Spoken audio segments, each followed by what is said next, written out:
from Stephanie Penland. Hi, Ella. So I don't know if you can hear Ella or Yes, not. we can. She's getting ready for sleep. She's so sweet. Okay, so the next question comes from Stephanie Penland. What do you think of the Bible changes happening across all Bibles and platforms of text? And I'm assuming they're referring to what they call the Mandela effect. Well, I'm not exactly sure in regard to the Mandela effect.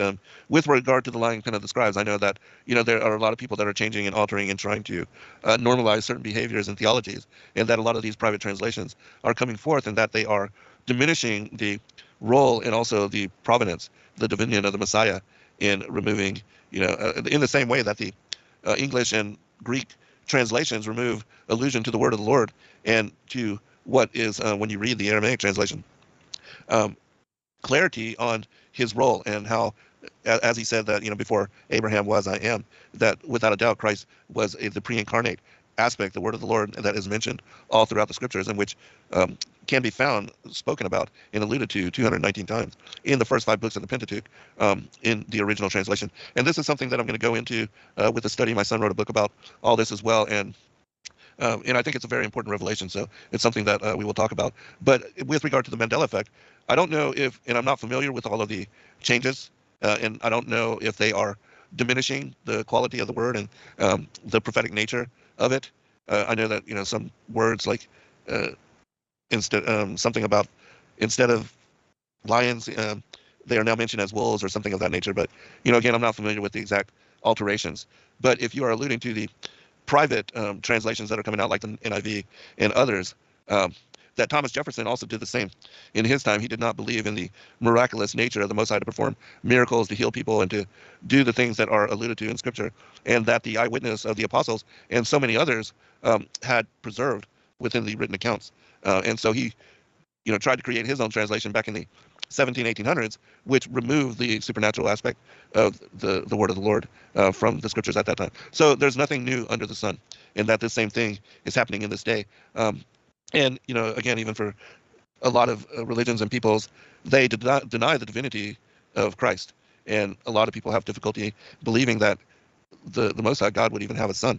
But without a doubt, when you read like the Archical volumes and the infancy Gospels, he was born, not even born, but immaculately conceived within supernatural aspect, and that he carried the power, the providence, the dominion, and divinity with him. Even entered into the womb of Mary himself and came forth. It says that he came forth from her without any pain, that she was filled with joy, and that the angels were also a witness, as were the magi and the shepherds, and that there was prophecy that he had given to Adam and Eve before they fell and were removed from paradise, that he would lead the magi, the kings from the east, to the cave of treasures, where they would gather the gold, the frankincense, and the myrrh, and they would bring these as gifts to him, and that this was a prophecy which was fulfilled in the time of his again immaculate conception. And it showed and confirmed, because this again was a prophecy, that he was the true Messiah.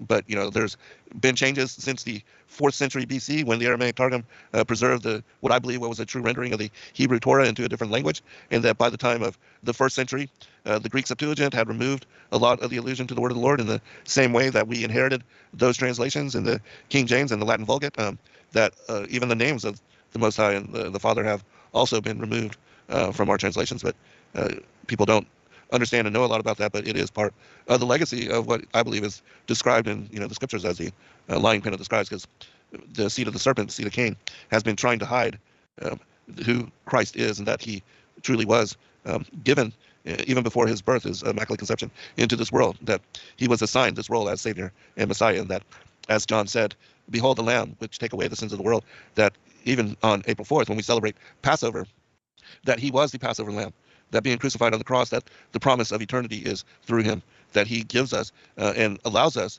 it gives us, extends the gift of salvation to the entire world, and all we have to do is acknowledge and believe.